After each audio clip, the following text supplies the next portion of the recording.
Okay, fine.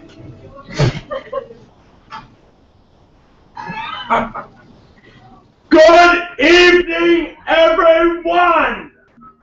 Welcome to Rozz Talk.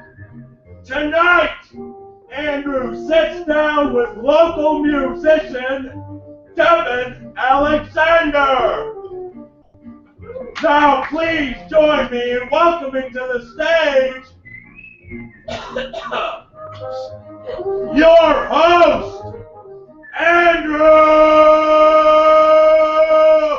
Kane.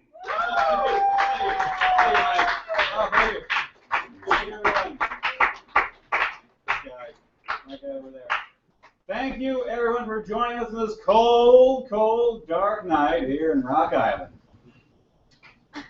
Feeling good? Oh, yeah. Yeah. Got a hell of a show on tonight, as Mike said. Musician Devin Alexander here. Pretty good. I hope. No, it's going to be great. It's going to be a lot of fun. I got to tell you, it's been a hell of a day. I shoveled at my lovely work of the coffee place.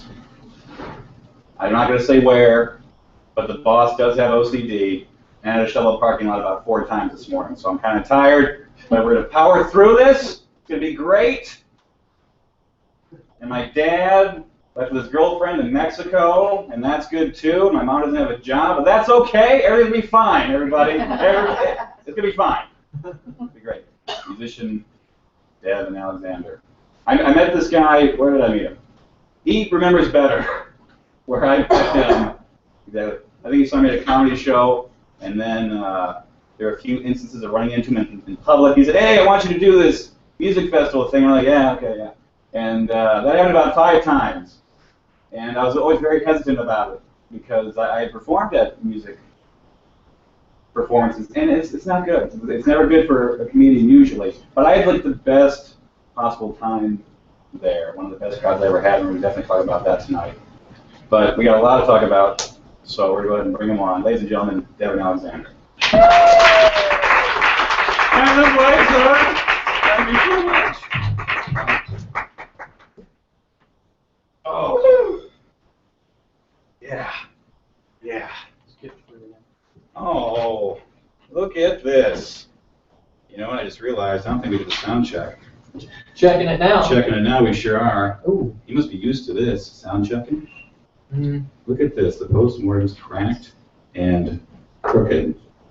Right, or is it crooked? Cracked and crooked? Crooked? I used to say cricket when I was a kid until a friend's mom made fun of me. She Mm. changed it back to cricket.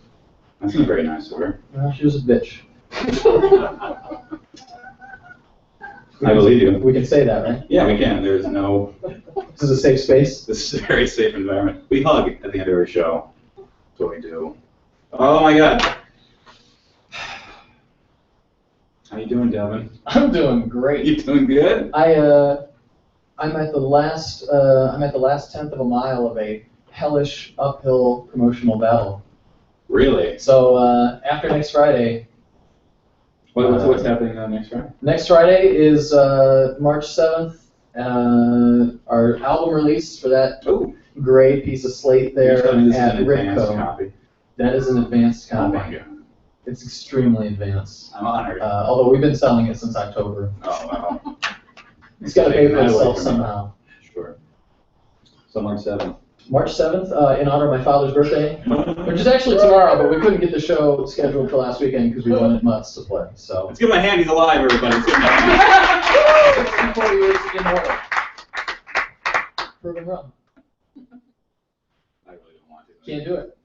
Can't do it. Go to jail. Devin Alexander. So I feel bad because you do have a better recollection of when we met, and I have to get that out of the way. When was it again? I'm sorry. It was, we get dinner pretty often, but I mean, I just... Yeah, we rock the Indian and the sushi. I believe it was June or July. It was a non-jacket month of 2013, and we went to the Speakeasy, I believe, to see one of my friends do their open mic night. And you happened to also be doing the open mic night that night. Now, I don't know if you were there as an open micer, I might have been Or close. you, because, no, you were not. No? Because I remember thinking, I want to see more of that guy. Oh. And it was some Mike Steele guy.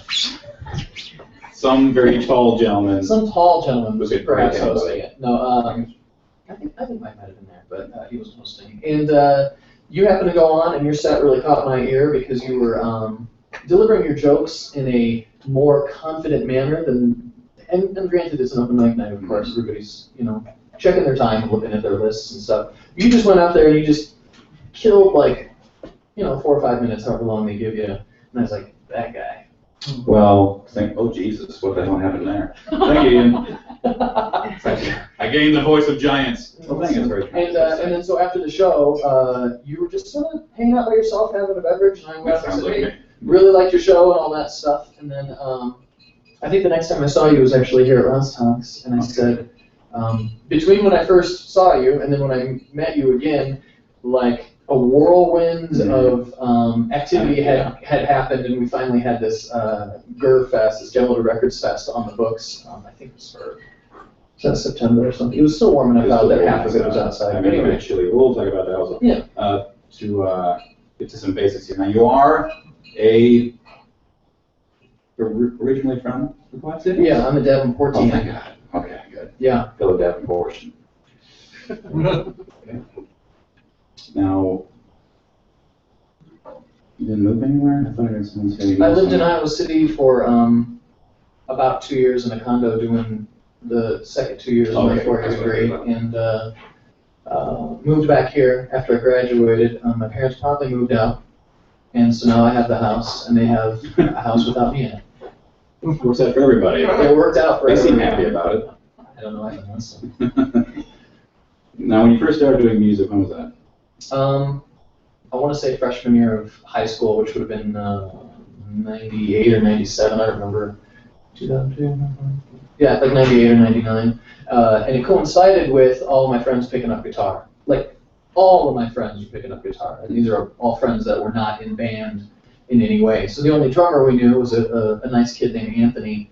And suddenly we're like, Anthony, learn all of the Nirvana songs. Learn them. And he already sort of knew some of them. But my dad has been a musician his whole life, and he happened to have a very nice bass guitar and a extremely underpowered 10-inch guitar amplifier by Peavey. So I was the guy who was like, Dad, you've got a bass. You got to play bass. So, de facto bass player for all of those guitar players. And like, none of them, I don't think, play guitar now. They all dropped it within about 6 years, except for my friend Adam, who's on the West Coast now. But yeah, so my first main bass influence was like Chris Novoselic, which is fine. I love Nirvana. Nirvana's a fun band, and his bass always had a really good tone. He was always playing all of the main melody lines in those songs that weren't just the chords. No offense to the guitar parts in those songs, but you can always hear him in the drum set kind of doing these things, kind of winding around, playing little melody lines. And so I sort of picked up on that and sort of ran with it. And, So your father played bass? my dad plays bass and guitar, and he's a hell of a singer. In fact, the first real band I was in was with him and his songwriting cohort, Tom Cook. And the band was called Cat's Eye, and they had I want to say 60 or 70 full albums, full lengths, right?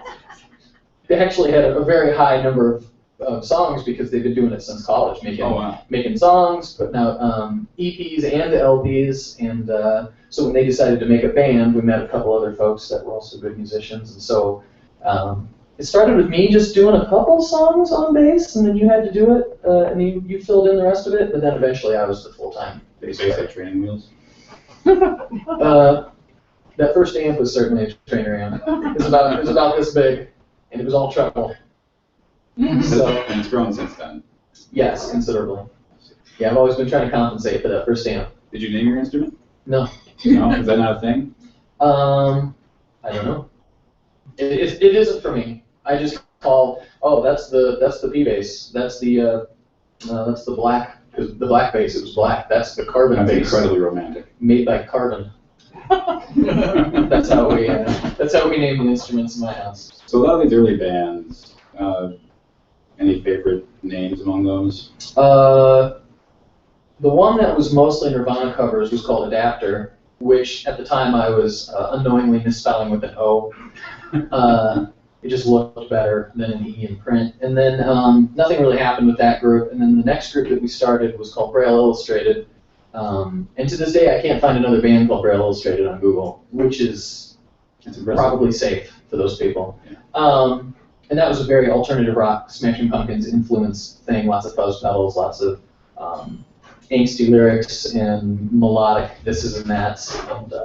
And that band was a 4-piece, and then one of the guitarists decided it wasn't for him anymore, so we carried on as a 3-piece. And then Adam, the second guitarist, got busy with college essentially, and it was about the cusp of that. It was actually a Braille Illustrated show that turned into the first Postmortem show. Adam was not available, and Al and I had been messing around enough that we thought, well, we could give it a go. We could take out this small collection of effects pedals and add entirely too many amps. And at that time, it was actually the quietest band in the Quad Cities. It was the quietest thing. You can sell that on posters and T-shirts. Quietest band ever. Right. Yeah. So what would inspire that name in particular? Was it just the raddest? Al didn't care for it, which is the number one reason why I kept it. I felt like it would give us a dynamic, an energy, if you will, an angry, begrudging energy that we could really give to the audience, and they would really enjoy feeling like they were watching some people doing something that they didn't want to do, which I think is a thing a lot of Quad Cities bands now do. But no, I don't remember where it came from. I don't actually remember the first iteration of that name. It was just like, it sort of happened and we just kept it. So as far as that band's style goes and the sound of it, where did you, what kind of places that come from? The Postmortems? Yes. It comes in my head from a sort of like a fiction literature space. I was an English major in college, always been writing things, always drawing stuff. But when we're writing all those songs and having all those sounds and stuff, those were stories that I wanted to tell that I was too lazy to sit down and actually really commit to words. That's just so many words, and the song is only like 5 or 16 words anyways. So I distilled all these little weird ideas into lyrics and sort of shoehorned them into whatever thing me and Al liked the sound of. You know? I see. I didn't realize you went to college to be a writer or for English. Well, I didn't go there to be a writer, but I definitely went there to get a 4-year English degree. Okay. What was the plan for that? Anything in particular? Obtain a 4-year English degree. Now I work with computers. No, you did graduate. Yes, I did graduate successfully. In the summer of 2006, University of Iowa.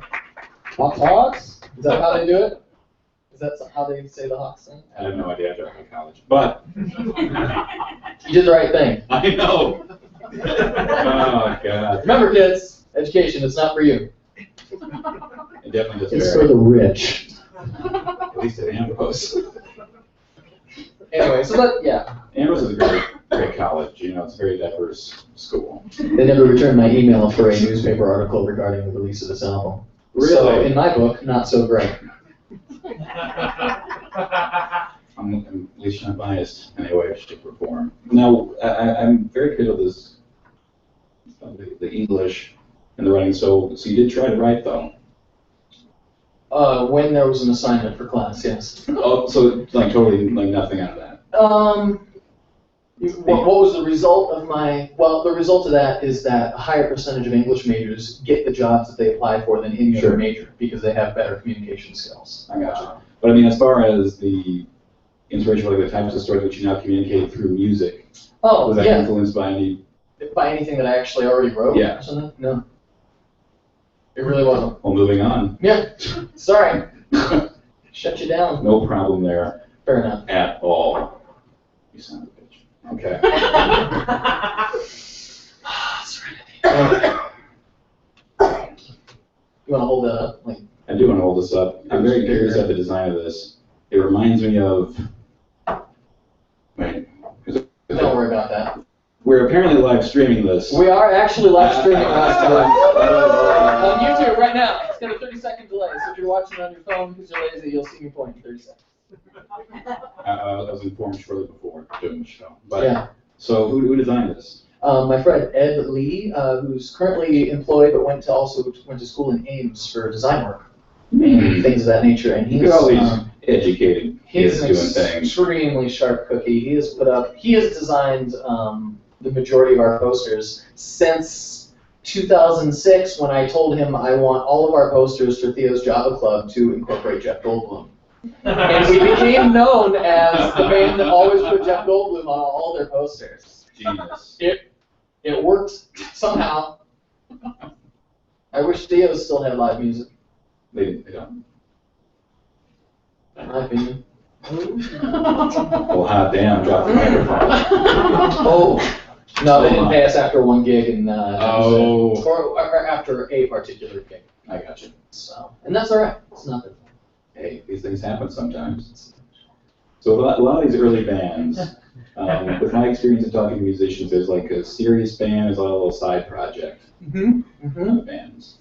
So so your very first serious one, was that the Adapter? Or was that? Oh no, that was the first. I would say Braille was the first Okay. serious one. We used to play at Peabody's, and we thought that we were probably going to make something out of it, or I did. I bet the rest of them didn't. That's okay. We ended up re-recording all those songs in 2010 as a Christmas gift to all of our parents and friends and family who probably didn't care about it in the first place. But we went ahead and put that up on Bandcamp, so you can check that if you want to listen to it. Bandcamp. That's a website, I think. Yes. But that was the first one that I started to take seriously. Cat's Eye we wanted to do something significant with, but that didn't work out for a bunch of different reasons. What kind of a band was Kath? It was kind of an indie folk band, actually, and it started with a lot of acoustic guitar style songs, really driving high energy acoustic guitar songs, actually. I don't think there's a slow song in that bunch. But we ended up getting a really good band together for Cat's Eye, which was weird, because we sort of lucked into a really good guitar player, and well, two of them actually, but the one we just met at the old Peabody's in Moline. She was playing an open mic night or something, a lady. And, what was the question? I can't remember. Serious bands. Oh yeah, side projects. All through high school, while everybody was forcing me to play bass, I was also discovering various recording software and doing all these tracks, just experiments on my own. I wouldn't call it electronic, although I was using loops and all this dumb stuff. But that's been quite a while since I've done anything with that. That's also Bandcamp. That's one of the side projects. We have another side project with my friend Adam where I play drums to the dismay of the audience, and he plays guitar through what's essentially my Postmortem's bass rig. Okay. And that's our doom metal band called Beards of the Dead. Debut album, Rogue Bear, check it out. And what other side projects do we have? Well, how far, apart from side projects, how far has performing taken you as far as different venues, different locations? Like, how far have you gone out? The farthest we've gone east is Chicago. We played at the Dark Room, which I don't think is even around anymore. I think it's gone. But and then as far west as we've gone is just Ames or Des Moines. We played a weird show in Ames. We did the radio show, and then whatever they were using to record it just went, and it was just all gone. And we got nothing. We got nothing out of it. So we went and played this show, and it was actually a lot of fun in this strange small space. But the majority of our gigs have been in Iowa City or in the Quad Cities, which we're going to try to remedy. We're going to try to play less here after the CD release so that people aren't being bugged by us. Hey, I know we just released an album, and we put this in your face really hard, but we're playing at Dude's Garage on April 9th, so come on out to that. We're not... Open bar. Open bar, bring your own. Yeah. And no, but we haven't gone very far. We're hoping to do something significant with this recording instead of... Well, I can't wait to listen to this. I'm going to go home and put it in my broken PC and listen to it. So as far as in these travels that you've had, I'm sure that there's been an experience or two, as I've heard through basically any performer, they always have a nightmare. Oh, right now, well, in yeah. terms of I should preface some of these stories by saying that Al and I are not big partiers on the road. We don't drink while we're playing. I mean, we barely drink anyways. We don't do anything rock and rolling. We don't really rock or roll while we're playing our shows. We're more focused on trying to take it as easy as possible before, during, and after the shows. But a couple that stand out to us, for our very first gig, we played at a place called Torchlight in, I think it's on the one-ways going into East Moline. And that was the gig that Braille was supposed to play. Adam couldn't make it, so Al and I pulled it up by the bootstraps and got like a 7-song set. Gets pretty. Yeah, well, and we did like 3 covers and 4 originals or something like that. So we had like a 7-song set. And quiet as band, just quiet. And then at the very end, we covered Ace of Spades by Motorhead, and I finally kicked on my loudest pedal, which brought us up to like a 4 in a room full of 7s on the volume scale. And everybody's like, yeah, oh my God, I can hear what they're doing now. But the response was really good to that show. We felt like we hadn't done anything. We were like, all right, if you like it, I'm going to keep doing it. But at the end, we played with a band called Left of Center, and I'll never forget this action. Left of Center invited us, and another band called Echo Drive. And their current bands, 9th Street Memory, just won the Battle of the Bands at Ribgo. Totally those guys, so congratulations to them. They've been with us since the beginning.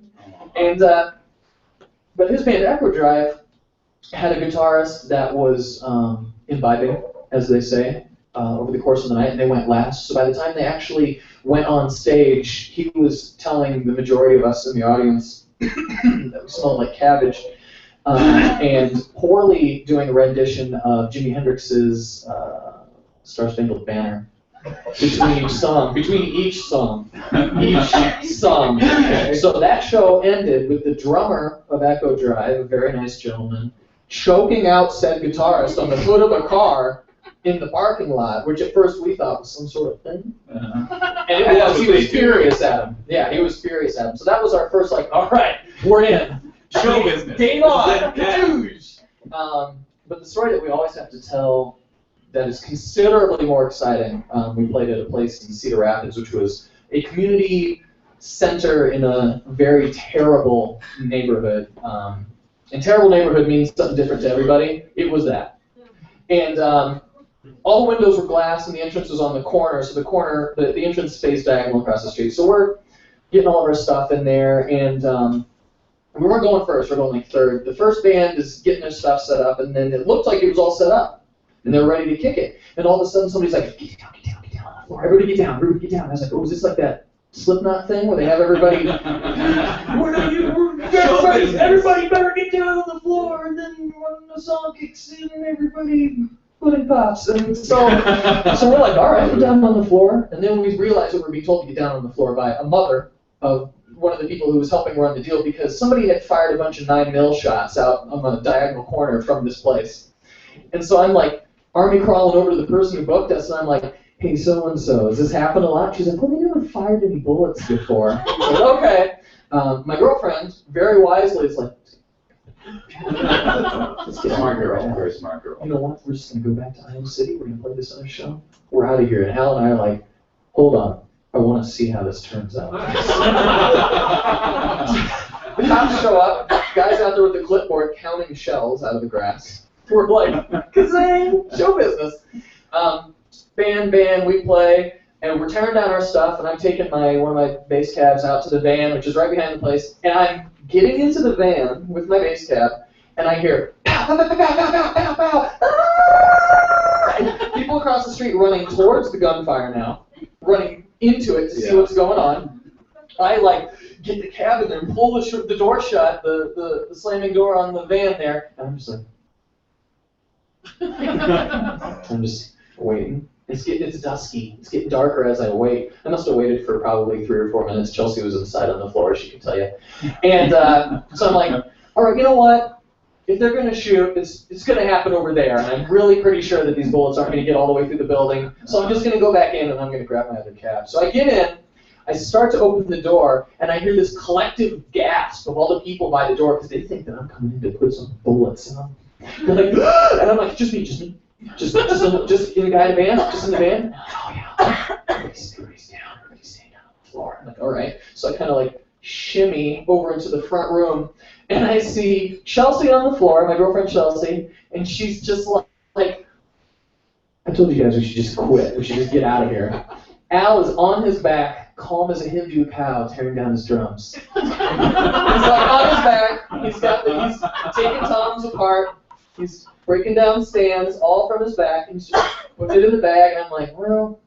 So as we're in there, like, a large gentleman walks by the window, and everybody goes, and he's like looking in there and stuff. We're like, but nothing happened. They called the cops again, cops show up, so we pack it all up, and we go to Iowa City, and we play another show on the same night. And wasn't it a good story for that audience as well? It was. That is excellent. Ladies and gentlemen, we're going to take a brief intermission, about 5 to 8 minutes at the most, so you can get a drink, go smoke in the bitter cold, go to bed, anything you have to do. We'll be right back with Devin Alexander, everybody.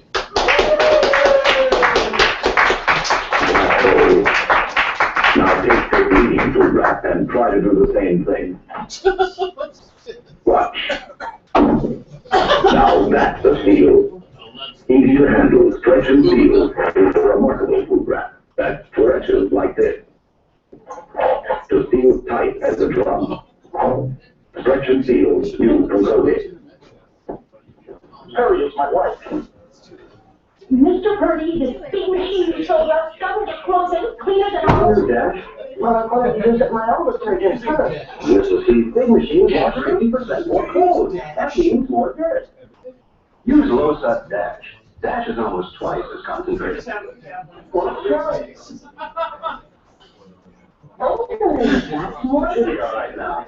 Dash gets the best from the big machine.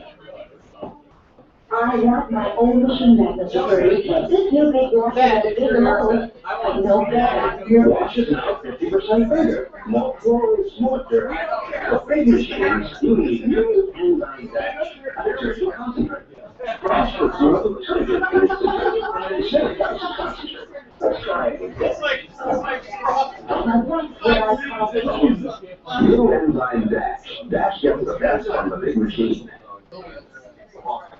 I'm sure Ben can't understand just the dishwasher liquid. It makes it the hand lotion. Listen, how did your hands feel before you got soft, cracks in your eyes? And how are they now? Soft and silky. Right. Now think, what does a hand lotion do? Makes hands feel soft. Hey! Maybe she understands now. Just the dishwasher liquid that thinks it's a hand lotion. Say, what a pretty park. But there's no time for loafing. We're on the way to Mrs. Smith. Here we are, the back door for us. We'll find her in the kitchen. She's doing her dishes. Look here, Mrs. Smith. Hold on to that towel. Let those darn dishes dry by themselves. 15 minutes later. God, I suppose I should have known. Look at that squeaky dish pan film. In the movies, we can take film off this way. But since you have Hollywood technique handy, let this smart woman show you another more practical way. She uses stress, remarkable new substitutes. And here's what happens when these dishes have been rinsed and allowed to dry by themselves. See? No trace of scurry dish pan film. They're sharp and clear without polishing. Now, look at those two glasses side by side. You can see the difference yourself. Ask your dealer for stress. Remember, you must be completely satisfied or return the box and get all your money back.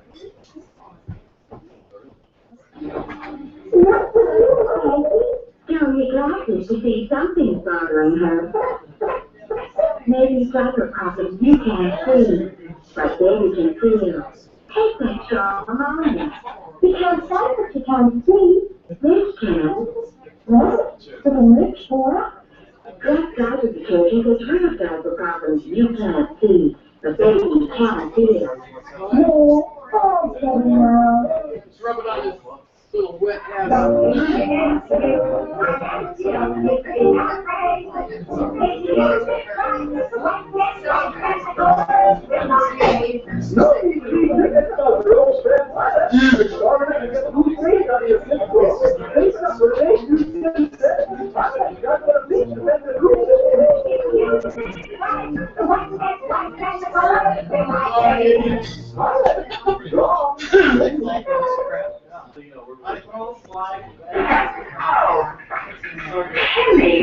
Oh my God. Mary Ann, what are you doing? I'm not going to tell us. There it is again. Good job, Rose. Honestly, I hate the way these paper napkins keep sliding. I remember this one. Gracious, now I'm seeing things. Oh no, I'm manners about her, and I wish you'd try Kleenex table napkins. They won't slide off your lap. Really? Why, it's true. Why, they cling like cloth. And Kleenex table napkins are strong enough to last through the whole meal without shredding. They're so soft. None of that stiff papery feel. And just the right size. Yes, they're perfect for every member of the family. And remember, Kleenex table napkins won't slide off your lap. They cling like cloth. Thank you.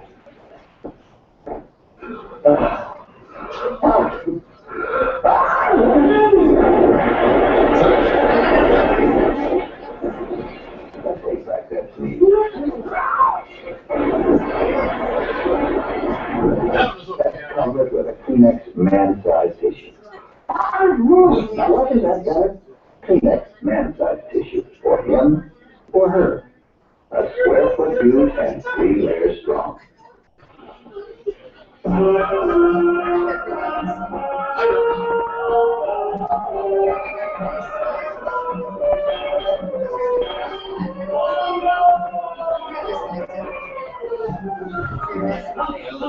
found it. A new way to clean windows. New formula window. See, this new formula, you don't have to wipe it hard. This window cleaning is 33% easier. What's the window?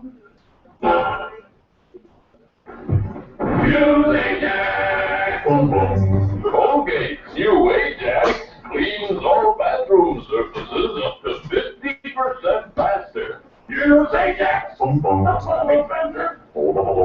Gently clean, just like a whale.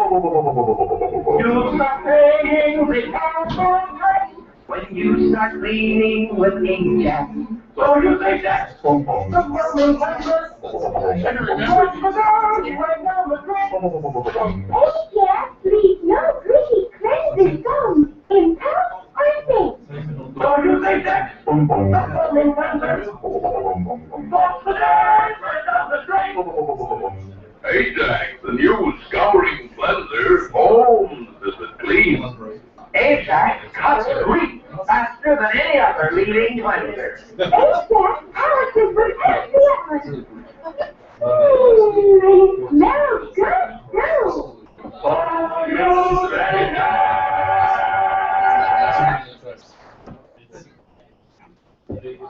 Now, you will be talking now. Not a thing for what I'm on the phone. Now, there's nothing to it. Are you feeling like tornadoes? It's just Hallelujah! Oh, that was more moving than a green stuff. And believe me, there are moments come. Ajax may just work. How can I tell about the ammonia in Ajax? By the smell.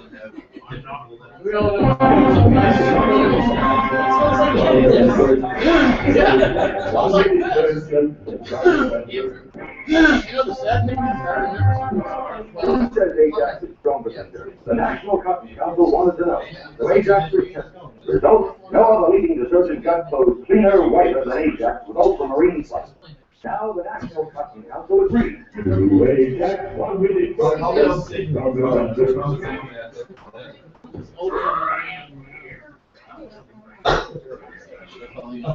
on up.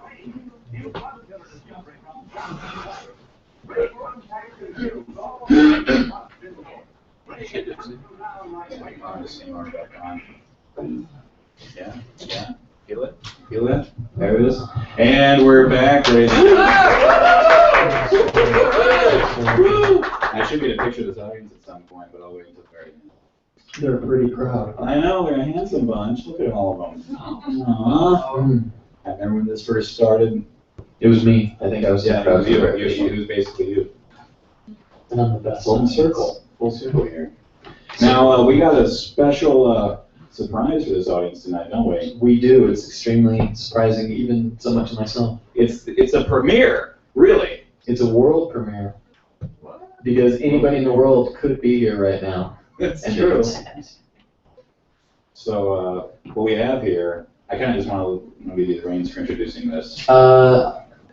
This is the most recent edits of the most recent edit of the official music video for the first track off the album Flare Light, which was a ridiculous song to pick as the single because not much of the album sounds like that song, due in part to how we write songs. But we shot. I bought a $40 fog machine at a musician swap meet, and I think you'll see where that money went. Roll the clip from Flare Light, please. Oh, that's weird. 4 views. I guess it's not the premiere, but. Those were just me watching it. Okay. Andrew's company, Snapshot Studios.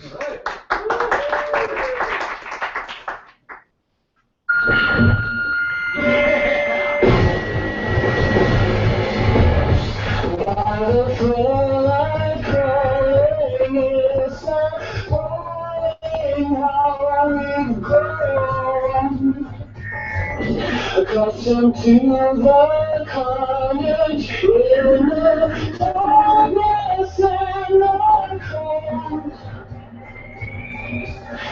and the sun is always setting, and forgetting to return. Then it all is fading, soon will fall.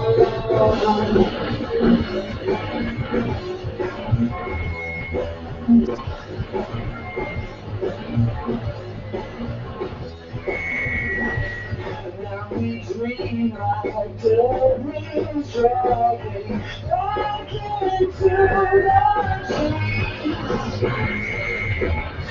desperately trying just to find our way to peace. Like to be kept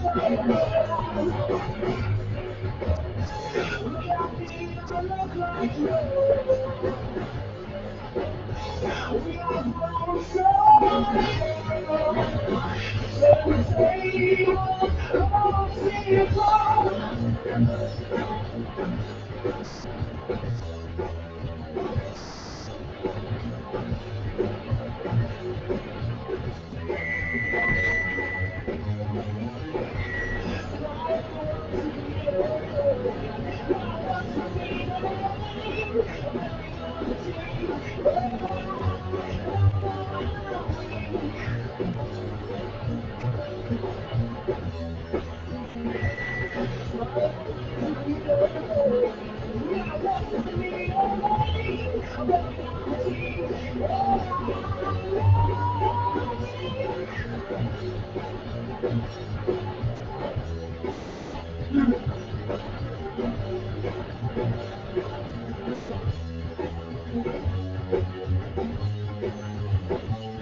Stand up, man. Snapshot Studios.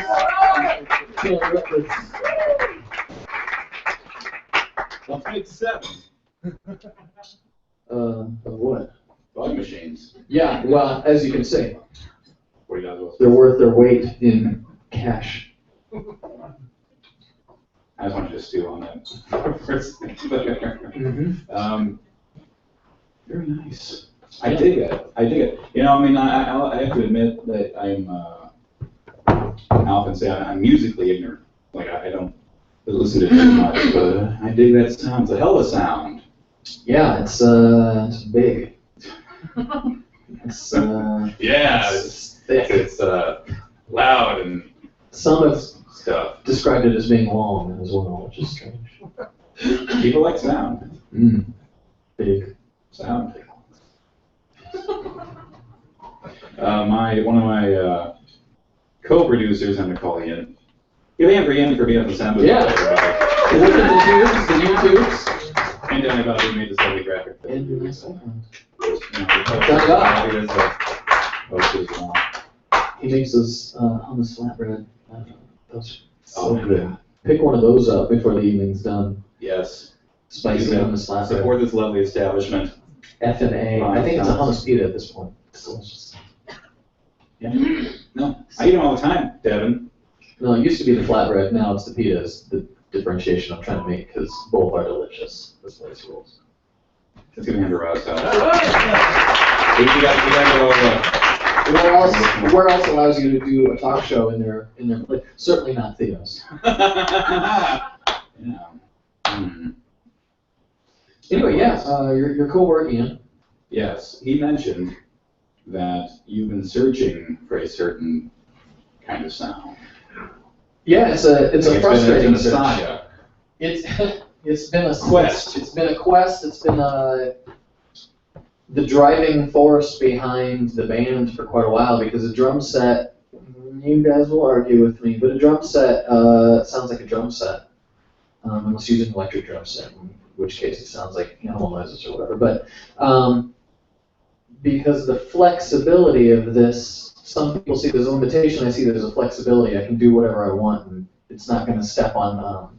It's not going to get in the way of any other sounds that are going on in the band. I can make the bass sound like whatever I want. It's not going to interfere with guitar quote-unquote frequencies or keyboard ranges or things of that nature.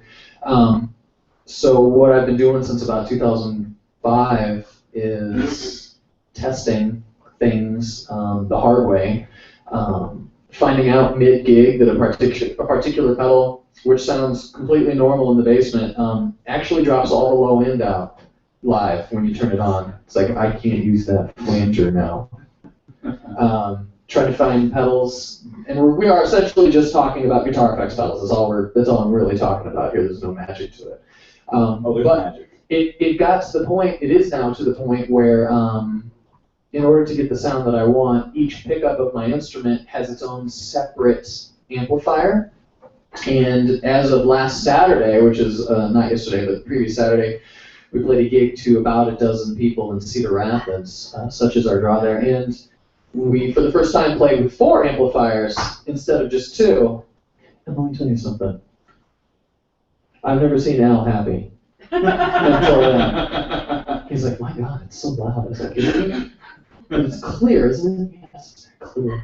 So we have dedicated lines now for bridge pickup and neck pickup, and then those split off, and I have a dedicated amp for just distortion. And that's the hard one. That's the one that's like, that's the sound that every instrument playing person who wants overdrive, every guitarist, every bass player who's interested in such things, everybody has a different idea of what distortions should sound like. And as an audience, we all know that is distortion.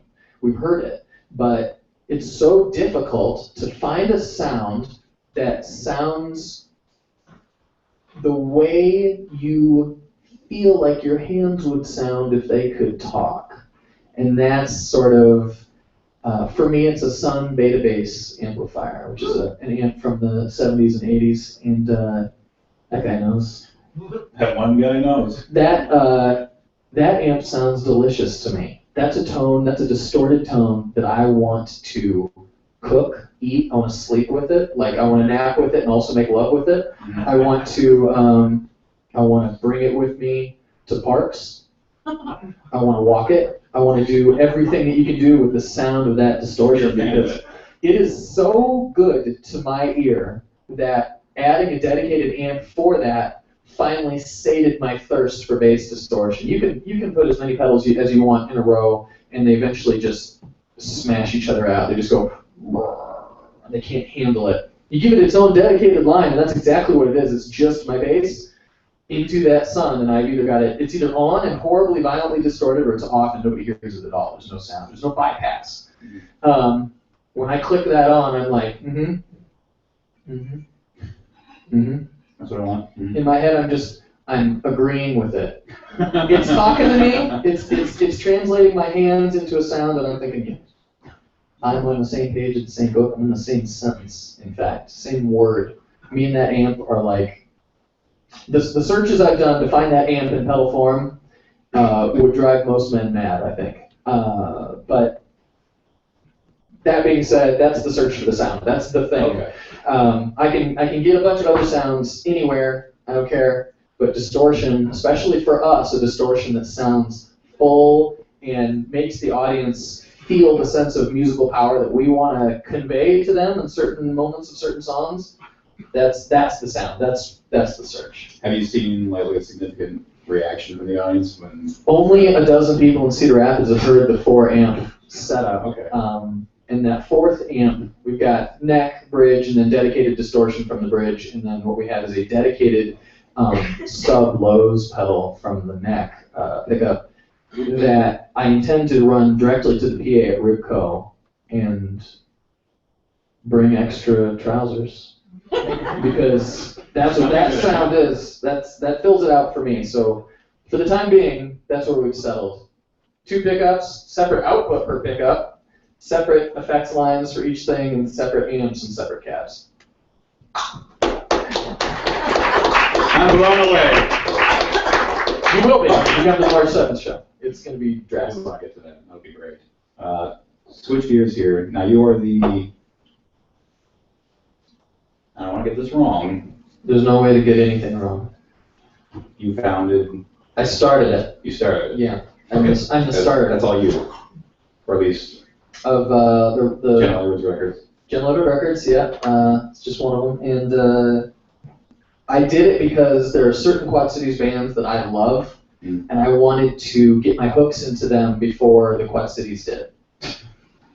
I believe the guitarist for one of those bands is in the audience tonight, Satellite Heart, who will be playing with us next Friday night. Andy Smith, lead guitarist, lead vocalist, drummer, bass player, and singer. I saw a movie with that guy. He's cool. Multiplicity. And they were one of those bands, when we first played with them, at first I thought that I didn't like them, but it was actually that I was intimidated by their songwriting. I was like, What's so intimidating?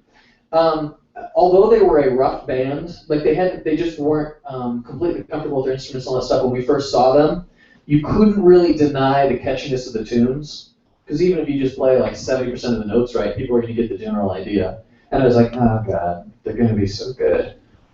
All right, the way out is through, so I put them on the label.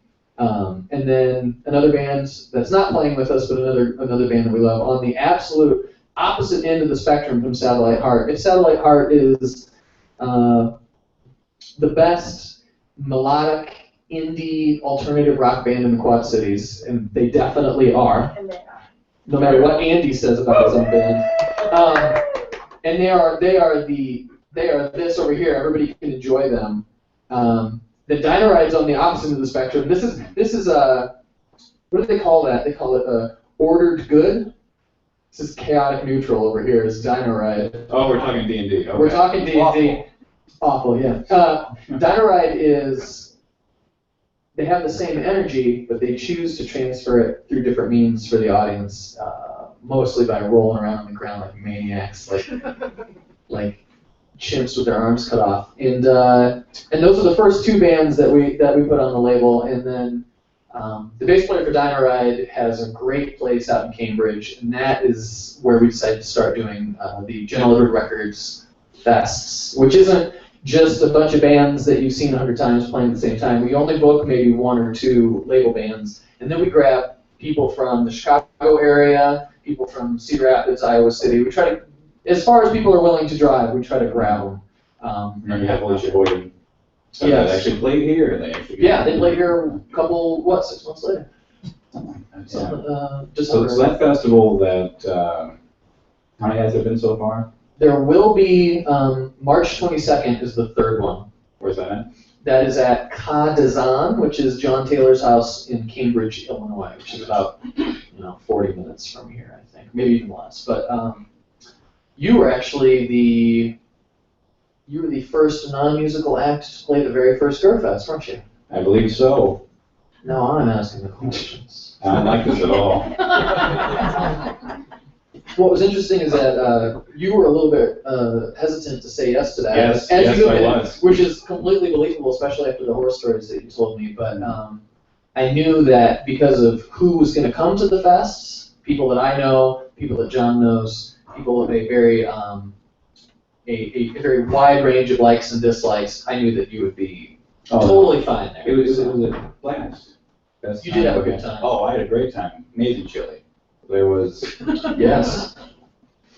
And then the child that was staring at me the whole time enjoyed the show too. that was terrible things. I did enjoy the show. You're right. You shouldn't hear. oh, you. So what are the goals of this GER? Well, we're having a lot of fun putting on these festivals. John has made his house, which is a large house, as you beautiful saw. Since you have been there last, he has added actual lights, full sound, all kinds of stuff to that very small, admittedly sort of small room. I mean, it's got a high ceiling and it's kind of wide and it's kind of deep, but he's turning that into like a legitimate venue, which is crazy. It's in his house, man. But they're in Cambridge and they can do whatever they want. Cambridge rules. Like the rules of Cambridge, not Cambridge is the best. But we have been thinking about bringing slightly smaller shows, because up until now, Gurfest has been about 5 to 7 bands. The very first one, because we could take it outside, was like 8. Yeah. That's too many damn bands. And we're going to try to do some things in the Quad Cities so that people can get more familiar with what we're doing. Mm-hmm. They can hear some stuff that maybe they wouldn't otherwise hear.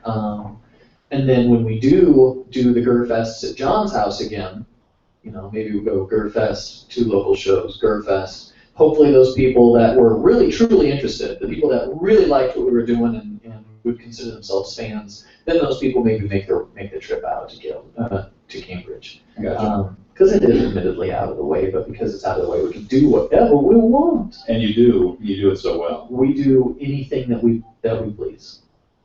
Out of I John's saw. house. I saw. It was a hell of a thing. Bedlam.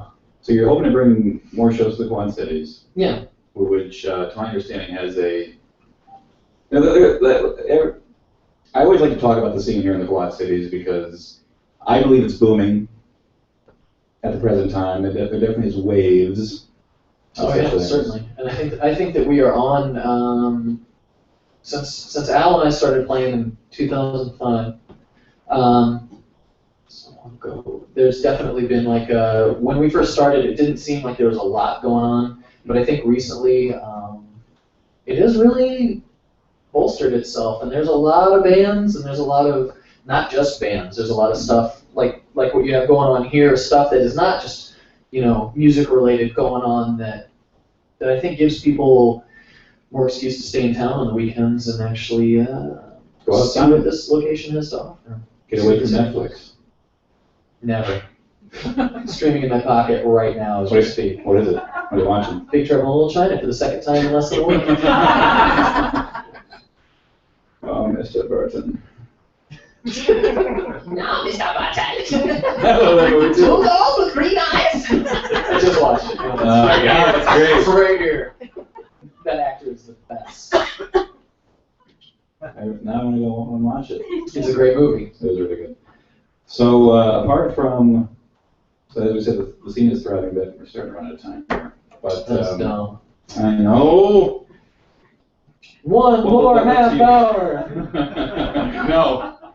But so what do you hope to see with Are you committed to the area? Are you like mostly looking to I stay?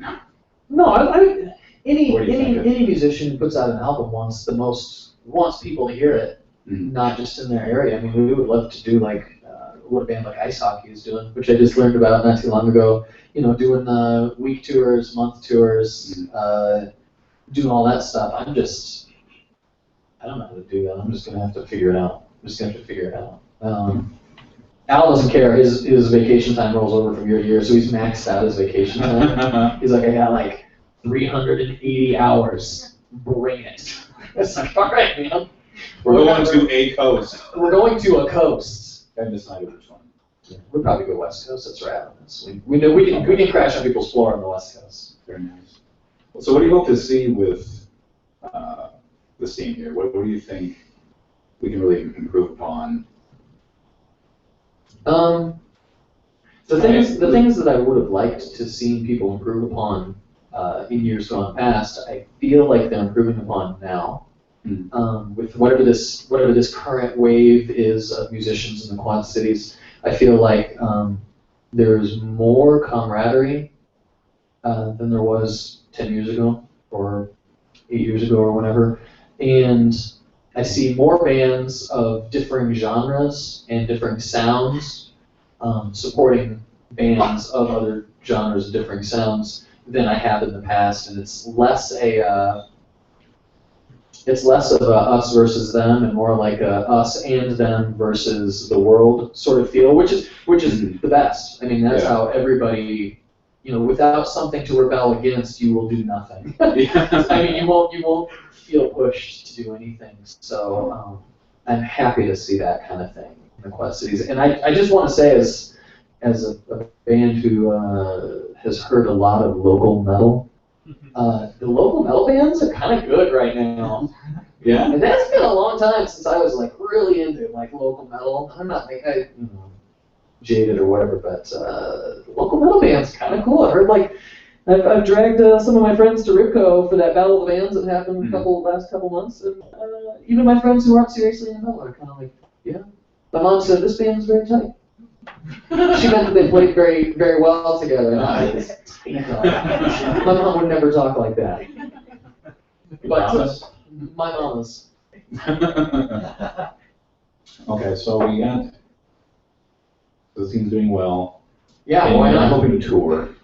Yeah, I'd love to tour. I just have to get off my duff and make it. I just don't do it. You just pick a city that you want to go to. And I think you just call and you bother them.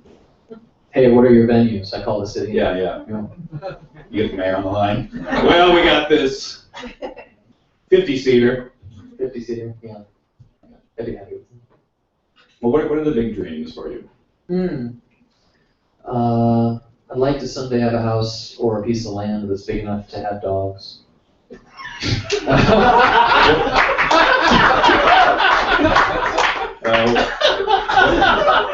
Why is that so funny? I mean, all right, but what kind of dogs? I want to do the classic really big dogs and the smallest possible dogs. I also want some of those werewolf cats. What? The Lyco, or it's not Lycia. That's IKEA Lycan werewolf store, but Liger. No. Ligers. Yes, I want full-size Ligers. Plus 10 to masculinity. No, I don't know. If you're talking about music and stuff, we'll just keep playing. We'll just keep playing until Al gets sick of it. Because it won't be me. It won't be me. It'll be Al. He'll be like, I've got too much vacation time. I'm not there. But I would like to have another album within 2 years instead of 5 years. Wouldn't that be cool? That would be. Well, I mean, depending on how you like that album. Did it just take 5 years for you to feel you're ready for it? It took me 5 years to make all the decisions that the vocals and the bass required me to make in order to put it down. We had the drums done in 2010, no joke. They've just been in the can.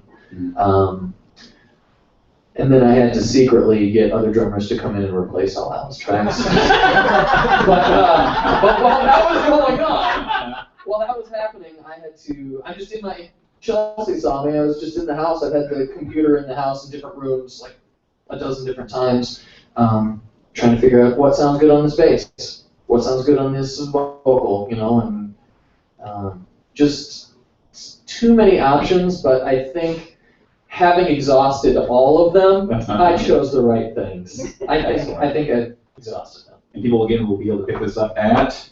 They will be able to purchase it from us at Ripco on March 7th. March 7th. They can actually purchase it from us anytime if they want to. Come right on, give them options like that. Well, all right. And if you are interested in coming to the show next weekend and you're thinking, I don't want to buy that whole album, I only want to buy like half of that album. I've got 10 promo CDs over there. They are free, and the envelope itself is worth $5 at our merchandise table. Clever. So come to the show, pay your $5 to get in, give me $5, and I'll give you the whole album. As long as you have one of these CDs, and like I said, we only have 10. Also, I'll send you a download code on Facebook if you share our event, because I'm like that now. I dig it. Promoting. Somebody, It's hard. I think Mike Steele said I gave him a CD a couple weeks ago, and he said he was digging it. He's probably gone now. No, it's back here. Thank you. 2 tracks from each band that's playing. We got Mutts from Chicago, we got Satellite Heart, and 2 horrible tracks from us. And 4 of those tracks are actually recorded at Gerfest 2 in December. So that's Satellite Heart live at John's house, and then us also live at John's house. Very nice. Put it in your computer, and it's got all kinds of other General Records related albums. I think Dynamite's album is on there. Maybe Ben Pruitt's stuff is also on there. The Marilyn Manson music video I did in my college video production class, worth the price of entry, free. Also, like a radio show, a zombie outbreak radio show that we did. Why not? Why not? Why not? It's bonus. It's unrated. Mm-hmm. I can put whatever I want on there as long as I say bonus content unrated. But the envelope itself is worth $5 at the merch table, so do it. Well, Devin, I can't thank you again, or enough rather, for you. You can't thank me. Yeah. I can't thank you again, but I just did it. So it's we're going to hand for our lovely guest. Let's jump to the show for free. I'm getting better at doing the show because I'm not sure remember to promote the next one. The next show is going to be April 6th. Our guest will be the host of Art Talk. Bruce Carter will be joining us. The Cloud? The Cloud, yes. We talked about it. So No, I know. He's amazing. He sounds nice. I'm building up right now. He doesn't make me go to sleep. He just makes it impossible to tell what he's saying until I hear the answer to his question. I love it. I love it. We hear it every Sunday. Beautiful show. With that, ladies and gentlemen, I want to thank you all again for coming out on this very cold and dark night. And in the immortal words of from the manifesto of which this lovely establishment is named, if you want better media, go make it. Good night, everybody.